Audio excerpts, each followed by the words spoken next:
Hello everybody. So this weekend I have a few things that I want to get done because this is like the last weekend before reading week is over. So we're back to classes on Monday. And I need to write a response post today for my George Eliot class. Right now we're reading Felix Holt, and we have to post 3 responses and like 2 replies to other people's responses over the course of the term, and I need to get one done. So I'll be writing one on Felix Holt from last week. And it's Felix Holt the Radical. I'm not enjoying this one as much as Mill on the Floss, to be honest. Mill on the Floss is much more of like a character study, I would say, than this is. This is basically about the reform bill, I believe, which I'm not even gonna try to explain it. I think it basically has to do with like voting and who is allowed to vote. But certain characters in here are like radicals, and basically other people are like, that's a crazy thing to be. So yeah, I've been reading that the past couple days and also this morning, so I'm gonna read some more of this and then also try to like whip off my response. I also need to read The Hours by Michael Cunningham for my Virginia Woolf class, which I don't think it'll take very long. Like, one person said that it took her like 2 hours, and the other person said that she also read it in a day in between watching like Olympics figure skating. So I don't think it'll take me too long. I'm either going to start it and read it today or maybe tomorrow probably, because I imagine that I'm going to be torturing myself with this response today. I did also go and see Wuthering Heights last week. I posted a review for it on my Instagram, my TikTok, but I'm gonna talk about it on here too, because I can, and then I won't have a time limit. But I'll get into that later. But I just wanted to say, the only thing I'm really being gaslit about online is that everyone is now going out and buying the blush that her makeup artist, they're saying that it's like the blush she was wearing in the movie, but I'm pretty sure her makeup artist just said it's the blush she used on her at one of the premieres. And I don't know if it was the same makeup artist for the film, but I mean, it looks very similar, so it's probably the same blush or like very similar anyway. But it's like a red one, so everyone's going out and doing that, and I'm like, I'm pale as hell. Will I look good in a red blush? And then I was like, I'm probably just gonna look like I'm dying of scarlet fever. But I did just use one of my like red lipsticks. I used like a darker, kind of more like berry tone leaning one, and I used like a very light hand because I think if you're pale, it can go wrong very quickly to the point that you do just look sick or like you're overheating. And I do think that I do kind of just look hot, but it looks better than I might have expected, and I actually quite like it. And it maybe is almost more natural than like a bright pink, and like for me definitely looks more natural than like a peachy tone blush. I don't usually go for that. But my like skin undertone, like I have quite a pink undertone. Like I'm always just a little bit pink. So I wasn't sure if it would look natural on me or look as good, but I do like it. So use your lipstick on your face, I guess. It's the moral of the story. But you know what, no, I'm just gonna get into Wuthering Heights now. I actually went in thinking that I was gonna like it. I was like, even if it's not amazing, I'm probably going to have a good time. And I kind of went in thinking like, obviously it's not gonna be like the book. Like I knew from when they announced the cast that she wasn't doing the book. And I feel like every trailer, every kind of like press thing that they've done has like, they've made it very clear that they're not trying to be accurate to the book. So I can see people who like were really hoping for like faithful book to screen adaptation being disappointed with that, but I'm also like, she's obviously not doing the book. So I was like, okay, I know it's not gonna be the book, but I'm probably just gonna enjoy it as its own thing, like taking inspiration anyway. And like everyone's saying like how bad it is. It might not be great, but they're probably exaggerating a little bit. I wouldn't say that most people are exaggerating. Like it's just not good on its own, and it just feels very kind of aimless. It actually followed Wuthering Heights a little bit more closely than I was even expecting. At least the initial setup, like except for Heathcliff's character, it's just so different, and not the least because they've cast Jacob Elordi, who is a white man. And I think in like other adaptations where it is more closely following the book, most adaptations that have been done still cast like white men as Heathcliff. And in those, I feel like it does like make part of the story not make sense, because you're kind of like, okay, I understand that like he's poor and is of a different class, but the hatred of him feels very targeted and very like heightened in an extreme way. So it makes that setup not make sense. But in this movie, because they've removed all of that, him being white doesn't make the story not make sense, if that makes sense. I still don't think in like the big year of 2026 that there's really any reason to cast a white person as Heathcliff at this point, but I will say like plot-wise, just watching the movie, it doesn't like prohibit the story from making sense, but it does remove a lot of like the depth from it. But again, since this is following like such a different story, it was like, it's an odd choice, but it didn't like detract from the film, I guess, if that makes sense. I mean, it does in the sense that like it removes a lot of like built-in story, but narratively the movie still makes sense. And then Margot Robbie as Kathy, they do make like a very small effort to explain that she's older, because basically once she's gone off and is like staying with the Lintons because her ankle's sprained, her father says something about like, you know, she's well past spinster age, this is her last chance, blah blah blah. And that's really like the only kind of reference to her age. But even that, I think, I appreciate that they like tried to work it into the story in some way, but I think that she's even still kind of like a bit old for just that basic explanation. Like, I think that her age needed to be a bigger part of the story. And then, like I was saying in like my other review, I think that it just didn't fully commit to anything that it wanted to be. Like, I think it really was trying to just be like a kind of like classic style, like period romance, but then was also like, no, I got so much like hype for how freaky Saltburn was, I need to make this like weird, sexy, freaky. But then it just kept pulling back instead of actually exploring that. Like, the opening scene of the movie is quite infamous at this point, I imagine. And basically, like, young Kathy is going to watch a public hanging, and the guy who is being hanged, I think,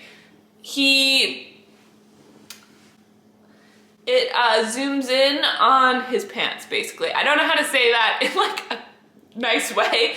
And there's these other little boys like laughing at it, whatever, and then everybody in the square starts going at it. But it doesn't get Kathy's reaction to any of that. But like, okay, then she runs home and like Nellie is explaining to her what happened and she starts crying. She's very upset, but it comes off as like, this kid's upset because she like didn't know what was happening. So she feels silly because she didn't know. Not that she's like really upset by any of it. So you're still kind of like, okay, I don't know if it was like super well done, but I think maybe it's sort of trying to be like, okay, this is kind of Kathy's like sexual awakening in a way. It's really tying her sexuality to like death and violence and like punishment, except that's not followed through. And they have a different scene when Kathy's like an adult that I think is supposed to more clearly be her kind of sexual awakening. Like, she is trying to find Heathcliff, but she winds up like kind of witnessing or spying on these two servants getting frisky in kind of a weird way. And then that is like her, and she seems to like not really know what's going on at first, and then that seems to be her kind of moment. So then that just means that like the opening scene had no purpose. So then it just makes that zoom in especially just feel very like schlocky and kind of like done for shock value. And it feels like something that like a 14-year-old boy would come up with. The whole thing is that it's supposed to be this like hot version, right? Except Kathy and Heathcliff have like the most tame relationship that you can imagine. Again, I don't want to like get too into it or say anything too crazy, but it's like all of the weird or the like shocking stuff, none of it is, for one thing, that shocking, and none of it is happening like with Kathy and Heathcliff. I think that the best part of the movie is Isabella and Alison Oliver. Like, she absolutely stole every scene that she was in, and I understand like a lot of people are kind of like critiquing that scene, and I do get that like from the source material, the direction that they took her in is perhaps a little bit like, I don't know if insensitive is the right word, but it's maybe distasteful. But looking at it like on its own, I think it was the most interesting part. And I wish that they'd followed up on it more. Like, I wish, because there's this kind of like vibe that she's really obsessed with Kathy. And I think that like the reason why she's agreeing to Heathcliff's proposition is because, and like is getting into this, is because A, she's just kind of like into it. She's like a weird kid. And also because it's the closest that she can come to being with Kathy or being Kathy. But again, like once they're actually together, it's almost just, that storyline is almost just abandoned. And then Heathcliff has no real arc. Like, I don't know if it's because this is supposed to be Wuthering Heights, Kathy's edition, but her story isn't even like really played off of Heathcliff that well, so you don't really, I feel like you don't really feel like I don't know, the love between them. I feel like like Jacob Elordi and Margot Robbie really only had chemistry in the scenes where they were pretending like they hated each other, which was about like 5 minutes of the entire screen time. And so you don't really get super invested in them as a couple, I guess.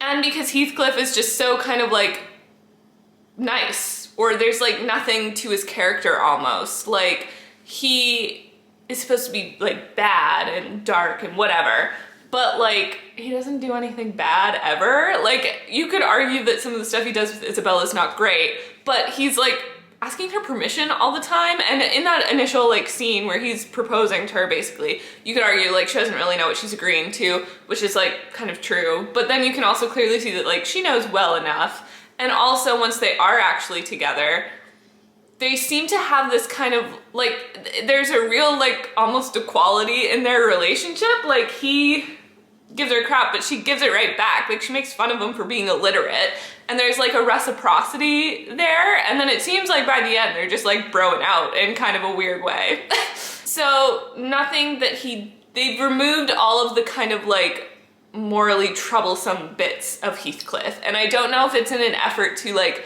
make him a more palatable romantic hero, or I don't really understand the direction of that, particularly if you're still trying to do this like tortured, tormenting love story, and that's the angle that you want to take on it.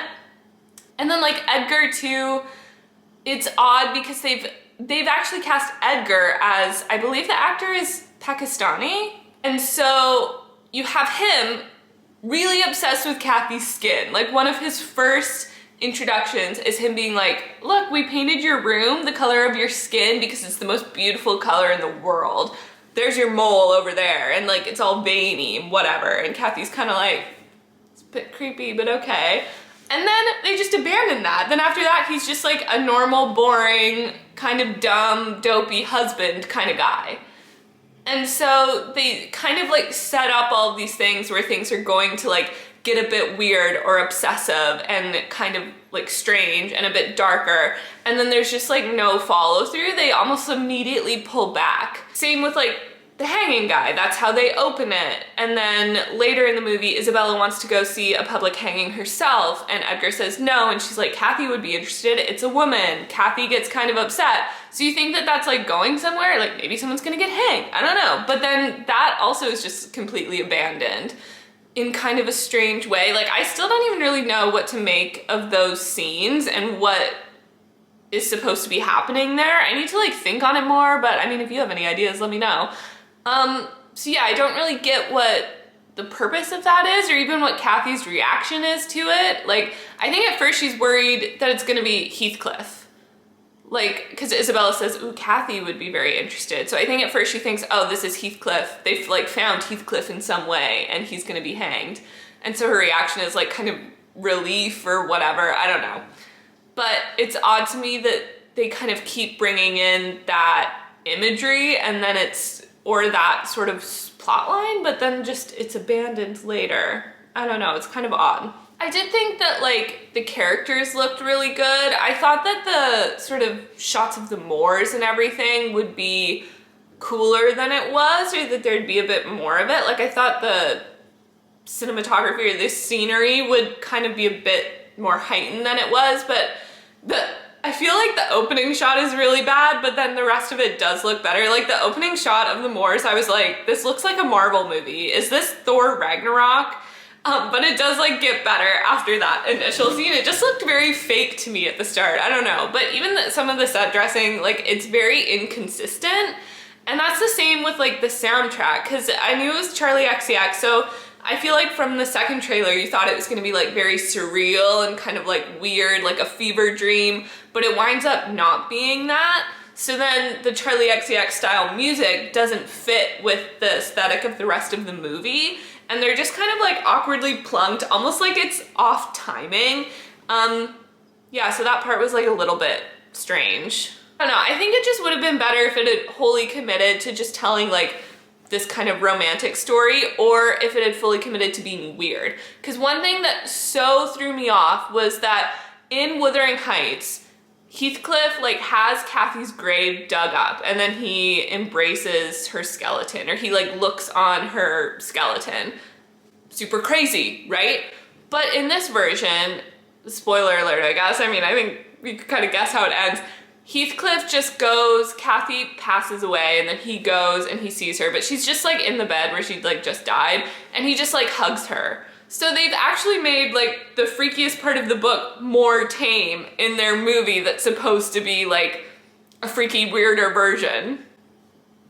I don't know, I just wanted to like it, and I was expecting to like it a lot more than I did. Like, I don't mind that it really deviated. There are certain things that I feel like you shouldn't have changed or whatever from the book, but I think that like having something that's just taking more inspiration than being a one-to-one adaptation is okay. It's just that on its own, I just didn't find this to be that well done. Like it felt like, oh, like it was coming up with an idea for a few scenes and then kind of like built around that, but it wasn't like fully enough developed. I don't know. I think that a lot of that does kind of like hinge on them kind of like stymieing Heathcliff's character, like that he's so reduced that then there's no kind of chemistry, or there's no real like stakes to their relationship, because the fact that like no one hates them and they've removed a lot of other characters, like no one really hates Heathcliff. The dad just kind of treats Heathcliff badly, but he treats everybody badly. And so you don't really get the contextual information about like why Kathy couldn't marry him. Like it feels very like, why doesn't Kathy just run away with him and then they can go make money if that's like so easy? Because there's none of that like, there's none of that real like feeling of this kind of social pressure, the social circumstances around it, because the characters are like so isolated, I think is kind of one of the reasons. And then later, yeah, it just feels like the stakes aren't very high, or you don't really see like what's challenging about this relationship or what would really be challenging about making it work. It seems like, okay, there's like easy options here. And you don't really get any of that like angst, I feel like. So I don't know, I feel like it could have been really, really good. And I think that it's an entertaining enough watch, but I just don't think that it like hit as hard as I was expecting it to.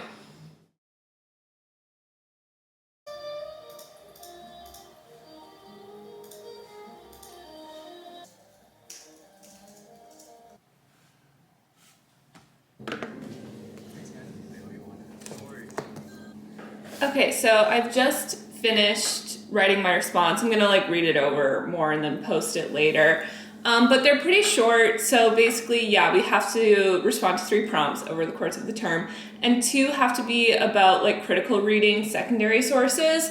So, and like students come up with the prompt each class. So the prompt that I was responding to was one on one of the critical readings, because 2 of our responses have to be on prompts about the secondary critical reading. So this one was about an essay, and it was essentially about like, it was arguing that Felix Holt isn't really a political novel, it's an anti-political novel, And for the sections that we've read, like, do we kind of agree with that statement, or what do we think like radicalism kind of looks like here? So yeah, been working on that. I think I'm just gonna continue reading Felix Holt today is kind of my plan for what we're gonna do. I'm actually doing the prompts on Monday's class, so I've been kind of like noting potential passages, because basically we come up with 2 questions. One's from the secondary reading for that day. One of the questions is on the book, and then the third prompt is like we select a passage from that reading. So I've kind of been like jotting down ideas for questions. They need to be like polished up into actual questions, but I have like ideas that I've been working with and that I'm noting potential passages that I could use. So I'll decide that probably tomorrow. I'll like finalize everything, but yeah, I think I'm just gonna continue reading to finish off that section today. But yeah, like I said, I'm not enjoying this one as much. I like when they are doing more of like the character things, like when you're thinking about the characters' relationships in this versus like when it's getting super political. So in that sense, I did kind of like Mill on the Floss better because it was just more focused on that than this book is. But, you know, one thing that is consistent, whether you're reading women writers in the Victorian period, male writers, if the book is about like politics, religion, just relationships, one thing that's consistent is that Victorian men are dogs, okay? That's the one thing that everyone could agree on. But in this book, like the thing that really made me go like, we have Esther, and Esther is the daughter of the pastor, and then her mom is like gone, and no one really knows that much about her mother. And then we find out like her dad tells us this backstory that actually he was like preaching in a different town, and he came across this woman on the street, and the woman was like, take my baby and like look after my baby, I'm dying. And he takes the baby and this woman to her house. She's like so weak, she can't even talk at first. Sends her off to bed, whatever. And then while she's off sleeping, he's like, oh my God, she's so hot. I just want to marry her. And then he is like, you know, what I should do, what would be like the honorable thing to do would be try to see if I can like find word of her husband or any of her like relations, because she says that like her husband died because this woman turns out was from France. She came over here to try to meet up with her husband. She thinks her husband is dead, and he's like, things seem like sketchy here. I should try to track down her husband, see if he did die, make sure, or, you know, find her family, whatever. And then he's like, and the other thing I should do is see if like any of the matrons at my church will take her in, because that would be more appropriate. But he's like, I just can't bear to. And then eventually he's like, I just love you so much, we have to get married. And she's like, oh my God, okay. Whatever. He gets really sick, seems like he's gonna die, and she's like, I'm gonna have to marry him. So then they get married, and they're together for like, 3-4 years, and then she dies, and then he's looking after Esther. So Esther's not his real daughter. She doesn't know that. She's like his adopted daughter. So I guess that part's nice. And then Esther's just grown up to be really cool. I love a bad bitch who likes nice things. She's minding her own business. She's like, has this book of Byron. Felix finds it, and he's like, Byron sucks, and you're probably an idiot, and you're really vapid, and I'd just love to see you like ashamed. Crazy work, okay? That's his response to seeing this girl that he just finds attractive. So yeah, I'm not really loving anybody in this book other than Esther so far. Mrs. Transom's okay. She's kind of terrible in her own way, but she's like funny about it, so then it's okay. Also Mr. Transom, he just likes his grandson and his garden and stuff, you know, so he's okay. But yeah, there's no one that I'm like ride or dying for yet, really. And the politics of things, I'm like, I feel like I kind of get the gist of who believes in what. And it's more about like, I think the more important thing to understand here, because like you have like the Whigs, who I knew nothing about prior to this, and it's all about this like reform bill, whatever, and the Tories, and then the radicals, and they're like the people that everyone's like, oh my God, a radical, and it's basically about like who's with what party, and like they don't like each other, and that's, you know, squabbling. So that's where we're at this point. But yeah, I feel like it's easier to follow along with than I had been expecting. But yeah, I was more gripped by Mill on the Floss, but this has been okay too. But it's just that I hate everyone.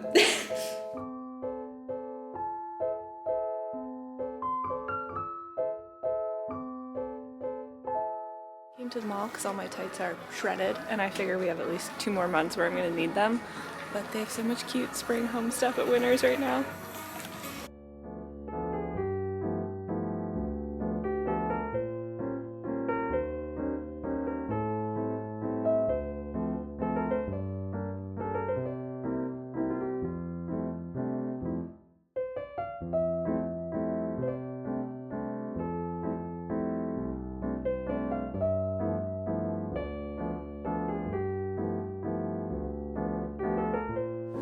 So I'm back home now. I did get my tights, and then I also got a couple of other things because I'm on a mission to actually make my apartment look like I live here. Because obviously it like was pre-furnished and furnished very nicely and very fully. Like my kitchen was fully stocked.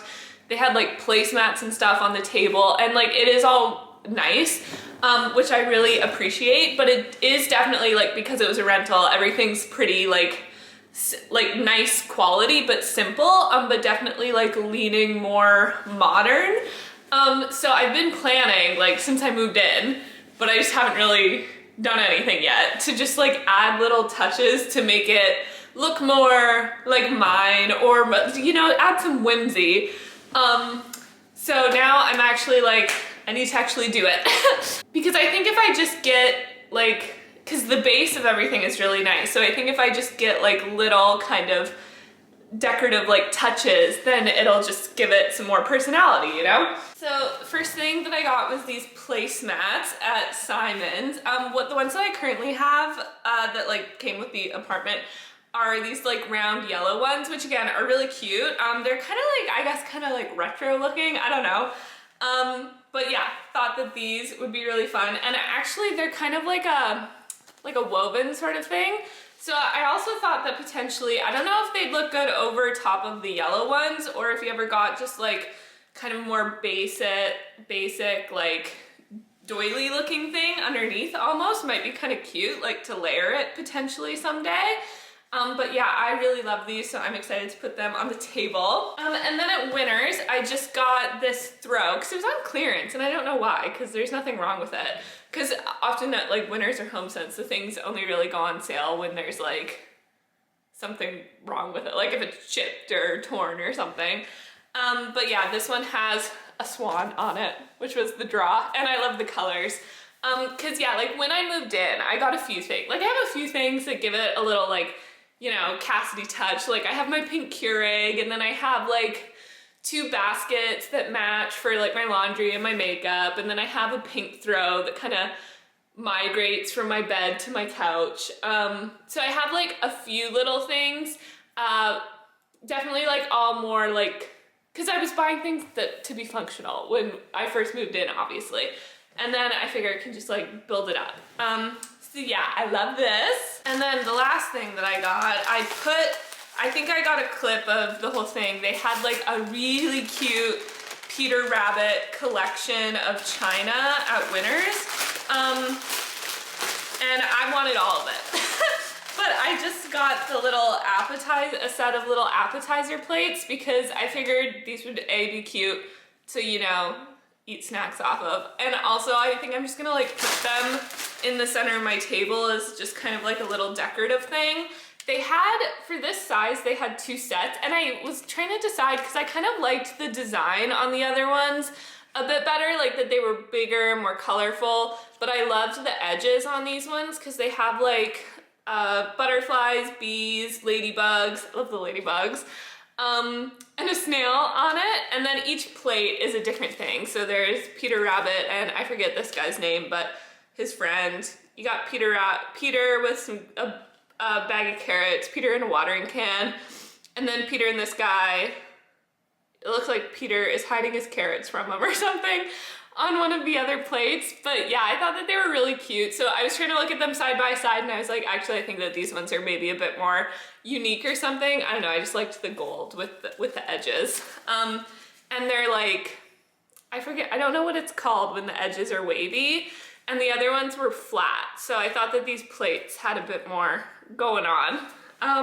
But yeah, I love them. That is all that I got this time. But yeah, I love it. So I'm gonna put everything out and see how it looks. I love it. So yeah, you can really see the reflection of the light on the table right now. But I'll probably just keep the plates stacked in the middle, but I just wanted to like see the designs of all of them.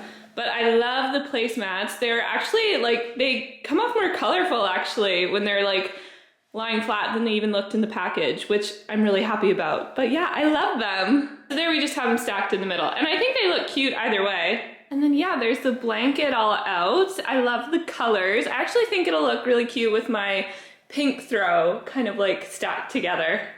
It does make me really happy. So I'm about to get back into reading. I had to change because I was so hot. But I did start the hours this morning. I don't think it'll take me very long to finish it today because it is a quick read. But basically, this book is by Michael Cunningham, who actually did the intro to the edition of Mrs. Dalloway that we read. And the hours is essentially, it's kind of like a adaptation, I guess, reinterpretation of Mrs. Dalloway. But it's like, it's the one that the movie is based on, that Nicole Kidman is in. When I told my mom that we were doing, I was in a Virginia Woolf class, she was like, have you watched The Hours? Nicole Kidman won an Oscar because she wore a fake nose. So she played Virginia Woolf, I believe. And then basically in this book, it's Virginia Woolf as she's starting to write Mrs. Dalloway. And then there's Clarissa Vaughan, who is friends with a poet who is dying of AIDS, and she's like throwing him a celebratory party. And then there's, what's her name? Laura Brown, who's in like 1949, 1950s Los Angeles, and basically is starting to, like, her domestic life is kind of starting to drive her a little bit crazy. So it's all these stories going on, and then at the end they kind of merge together. So yeah, I am really enjoying this so far. I really also enjoyed his introduction to Mrs. Dalloway. I found it quite helpful. He's written quite a few novels, I believe. And yeah, I definitely want to watch the movie when I'm done this because I've heard that it's really good. But I wanted to, you know, like get the surprise twist at the end because I know there's a surprise twist, but I don't really know what it is. And then yeah, working on George Eliot, still like finishing up my questions, just like polishing things basically. Although it's been like so nice out the last few days, like above zero every single day, like so warm and sunny and nice out. But apparently there's like storm warnings again. So potentially might not have class tomorrow or the next day again. So we shall see. I'm not one to root against a snow day. You know, I feel that that's just bad faith. But it would kind of suck at the same time. Especially I'm not in this seminar, but there is another graduate seminar going on called Sounding the Nation, which is all about sound and listening, and it is only on Monday afternoons. So they had one class, and then I think that they missed 2 or 3 weeks in a row. So just got pushed so behind. So for their sake, I hope that there isn't a snow day in the afternoon. Yeah, and it would also suck for George Eliot because we've already like increased the amount of rating for the Felix Holt sections because of the issues that we had with Mill on the Floss. And it's just it is a lot to read for George Eliot each week. The thing that I'm not enjoying so much about George Eliot's writing this time around is just that she writes some really long paragraphs, and I also write some long paragraphs, and I'm like, oh my god, is this what reading my essays is like for other people? Because she wrote one, I kid you not, that was 3 full pages. I don't know where it was, but I was reading it and I was like, good lord, somewhat, get her an editor. Also because the print is pretty small in this book, so 3 full pages, I'm like, let's cut it, guys. Let's pull it together. I do still find her funny in this one though. I think that like the start of Mill on the Floss was quite funny, and then it kind of lost like that bite towards the end. But I think that this does still have it a little bit, especially because she's very just like sarcastic about the different political parties. Because basically, like I was saying, you have the radicals, the Tories, and the Whigs, but she's kind of showing how like all of these parties are basically exactly the same. Like all of them supposedly have different philosophies, but all of the men really act the same, and no one actually really gets anything significant done. And the way that they kind of use or ignore the working class people winds up being pretty similar, or having a similar effect in that it has none on their actual lives. And then Felix Holt, I think, is supposed to be kind of the foil to those characters. Like, he's someone who really believes in the ideas of radicalism, or his version of radicalism, but it is still like a lot of talk and very little action. And when he does like try to get involved group-wise, it always just kind of goes awry, and like he almost kind of alienates himself further from the people that he's like trying to reach or advocate for. Like, there's a scene in a pub where this campaigner basically comes in for the radical candidate and is kind of, you know, like talking crap to the working class people that are working. I believe they're all miners, maybe, that are in this pub and are like, you know, even if it gets you in trouble, you should cheer for transom, blah, blah, blah. And Felix Holt is basically like, this is gonna have absolutely no effect on your daily life, blah, blah, blah. And everyone's like, Felix, can you like shut up? And he like basically gets kicked out of the pub. So yeah, it's kind of like he too is not really doing anything. But then at the same time, his like kind of moral conviction or his like personal belief system does have smaller effects. Like on Esther, he goes to her house and reads her for filth and is a bit obnoxious and rude and is not, I think, wholly correct, but he's sort of right about some things. And it does, as much as she's like, screw you, it does inspire her to like be better or want to be better. So there are like small social changes, but I think that the book does just have like kind of a lack of faith in politics as the way forward, while acknowledging that like it's also necessary.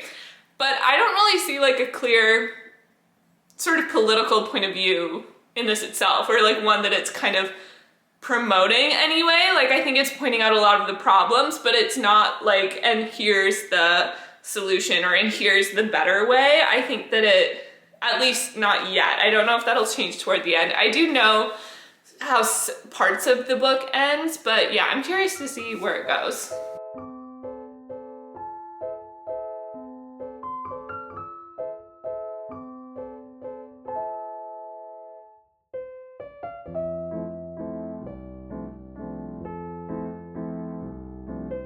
Okay guys, so I'm basically done everything for the evening. I've worked up my questions. I've been kind of like agonizing over them all weekend because I had a really long section of Felix Holt to read, because obviously I'm doing it the day after reading week. So that was kind of our biggest assigned reading. So basically my prompts are about all of volume 2, which goes from like, so it was on a little over like 120, 130 odd pages, I think.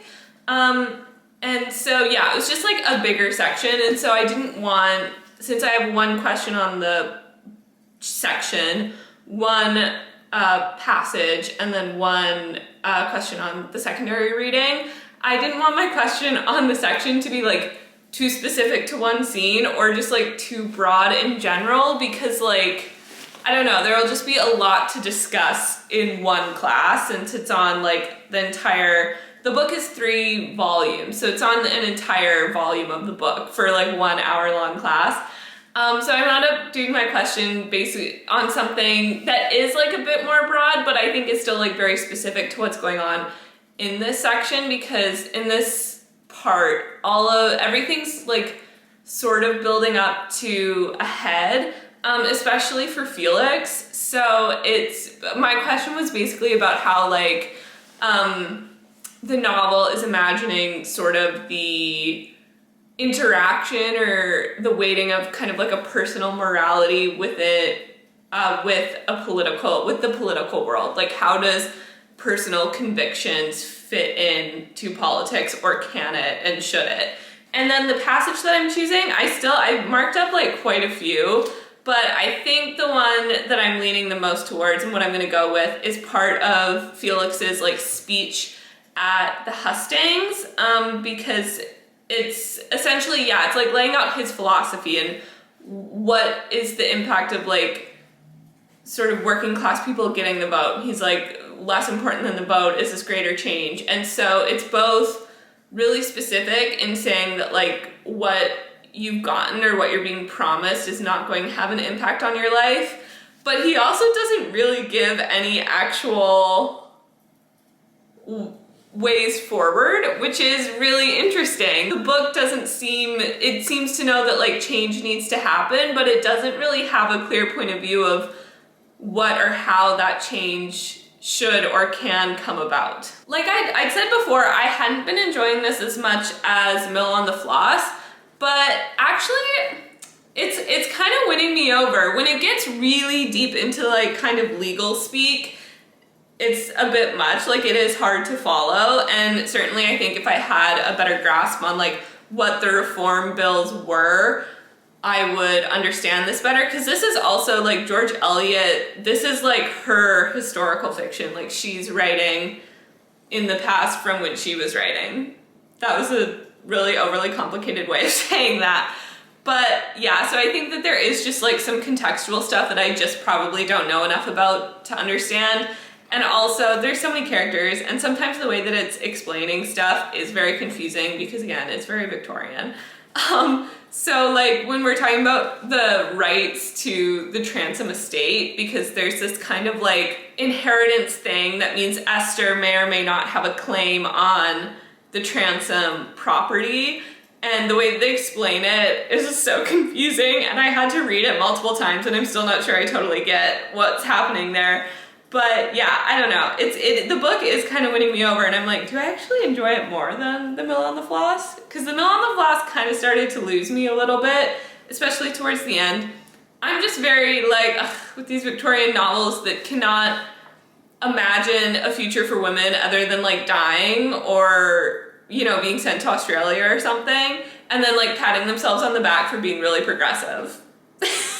But I feel like this book is doing something a bit different. There are still a lot of similarities to Tess of the D'Urbervilles, even though this is a very different kind of book, and this is much more obviously concerned with like politics. Because there's Mr. Transome, who's like kind of this town drunk character, but he's like, I have a claim to the Transome estate and blah, blah, blah. Like he's very much like Tess's dad.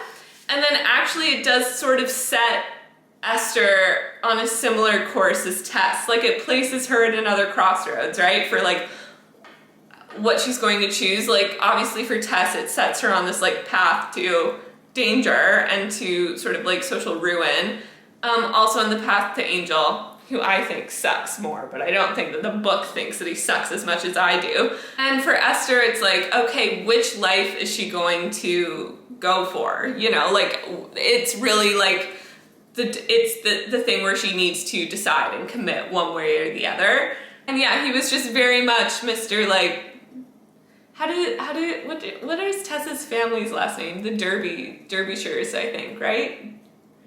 I'm not sure. But yeah, I think that those similarities are still kind of interesting here, because Adam Bede is the book that I think is like sort of a similar thing to Tess, and I did not enjoy Adam Bede when I read it, but yeah. But yeah, at first I wasn't sure that I was gonna like this, but I have actually been. It's definitely growing on me quite a bit, so.